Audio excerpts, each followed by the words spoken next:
आज का विषय है मेरी नहीं तेरी इच्छा पूरी हो। जीवन में ऐसे अनेक क्षण आते हैं जब प्रार्थना में पूर्ण आस्था रखने के बावजूद जब प्रार्थना न सुनी जाने के कारण उस पर से हमारा विश्वास हिल जाता है। और ठीक इसके विपरीत यानी ऐसी भी अनेक घटनाएं हैं जब प्रार्थना में विश्वास न करने वाला भी प्रार्थना करता नजर आता है और उसकी प्रार्थना सुन ली जाती है। विचित्रा मिशिगन के एक विशाल ग्रेनाइट चट्टान की चोटी पर चढ़ने में लगी हुई थी।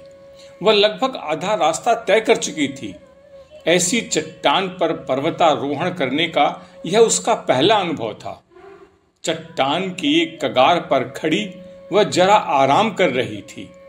जैसे ही उसने वहां से आगे बढ़ने के लिए कदम बढ़ाया, अचानक उसका कॉन्टैक्ट लेंस आंख से निकलकर गिर गया। बहुत ढूंढा लेकिन नहीं मिला। उसके मुंह से अनायास निकल पड़ा, बहुत बढ़िया। और ख्याल आया, यहां मैं एक चट्टान के मुहाने पर खड़ी हूं, नीचे से सैकड़ों फीट ऊपर और इसकी चोटी से सैकड़ों फीट नीचे, और अब मुझे सब कुछ धुंधला नजर आ रहा है। उसकी नजरें लेंस को चारों तरफ खोजती रहीं और आशा करती रही कि शायद वह लेंस इस मोड़ पर मिल जाए, लेकिन वह कहीं नहीं था। धीरे धीरे उसने महसूस किया कि उसके अंदर घबराहट बढ़ रही है। उसके होंठ स्वतः प्रार्थना करने लगे। उसने धैर्य, शांति और शक्ति के लिए प्रार्थना की और उसने प्रार्थना की कि उसे उसका कॉन्टैक्ट लेंस मिल जाए। यही प्रार्थना करती हुई वह धीरे धीरे चट्टान की चोटी तक पहुंच गई।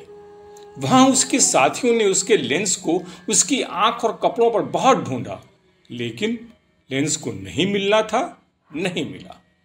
हालांकि अब वह शांत थी क्योंकि वह चोटी तक पहुंच चुकी थी, लेकिन वह दुखी भी थी क्योंकि वह पहाड़ों की श्रृंखला के पार स्पष्ट रूप से कुछ नहीं देख पा रही थी।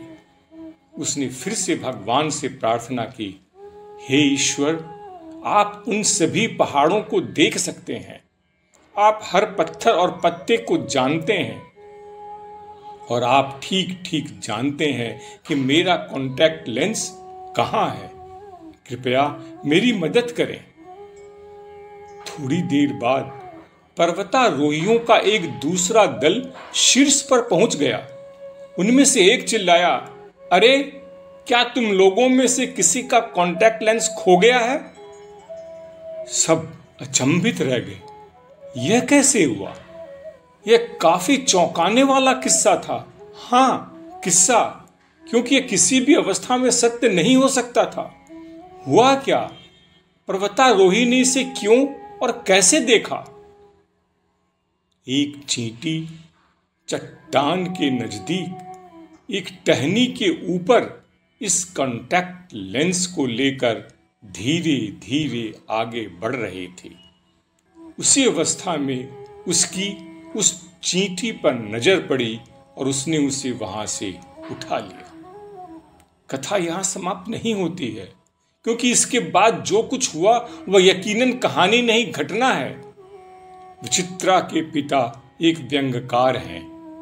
जब विचित्रा ने उसे चींटी, प्रार्थना और कॉन्टैक्ट लेंस की अविश्वसनीय कहानी सुनाई, तो उन्होंने उस कॉन्टैक्ट लेंस को पकड़े हुए एक चींटी का कार्टून बनाया और लिखा, हे भगवान, मुझे नहीं पता कि आप क्यों चाहते हैं कि मैं यह चीज को ले जाऊं।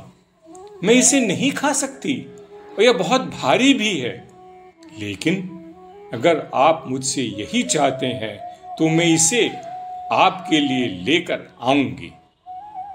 मुझे लगता है कि यह हम सभी के लिए एक अति प्रभावशाली प्रार्थना होगी।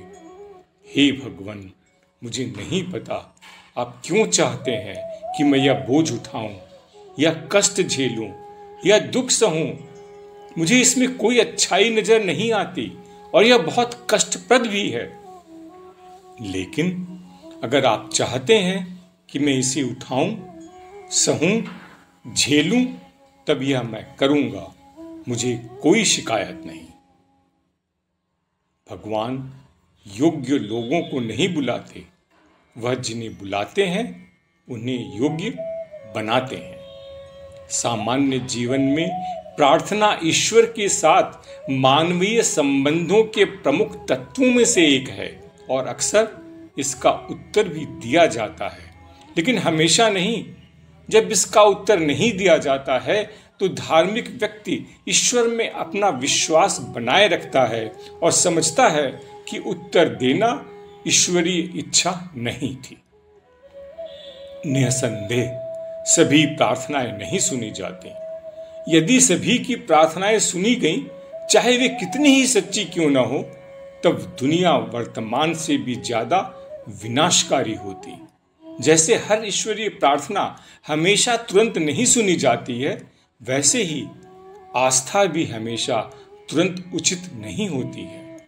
एक चीनी कहानी में एक देवता को किसी भक्त पर क्रोध आ जाता है, तब वह उसे श्राप देता है, तुम्हारी सभी प्रार्थनाओं का उत्तर दिया जाए। यानी सभी मानवीय प्रार्थनाओं का सुना जाना वरदान नहीं, अभिशाप है। श्री अरविंद कहते हैं, जहां तक प्रार्थना का प्रश्न है, कोई कठोर नियम नहीं बनाया जा सकता। कुछ प्रार्थनाओं का उत्तर दिया जाता है, सभी का नहीं। आप पूछ सकते हैं कि फिर सभी प्रार्थनाओं का उत्तर क्यों नहीं दिया जाना चाहिए? लेकिन सही प्रश्न है कि उन्हें क्यों दिया जाना चाहिए। यह कोई मशीनरी नहीं है, स्लॉट में प्रार्थना डालें और आपका अनुरोध प्राप्त करें।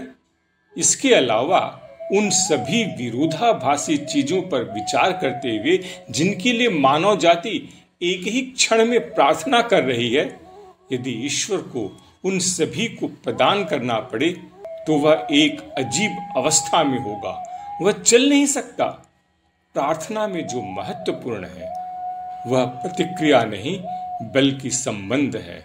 महत्वपूर्ण चीज प्रार्थना में प्रतिक्रिया नहीं, संबंध है।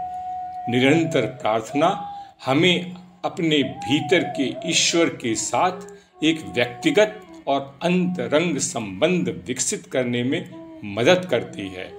यदि प्रार्थनाओं का उत्तर दिया जाता है तो ठीक है, यदि उनका उत्तर नहीं दिया जाता तो हम क्या कहते हैं? मेरी नहीं तेरी इच्छा पूरी हो, इस विश्वास के साथ कि वह हमसे बेहतर जानता है कि हमारे लिए क्या अच्छा है।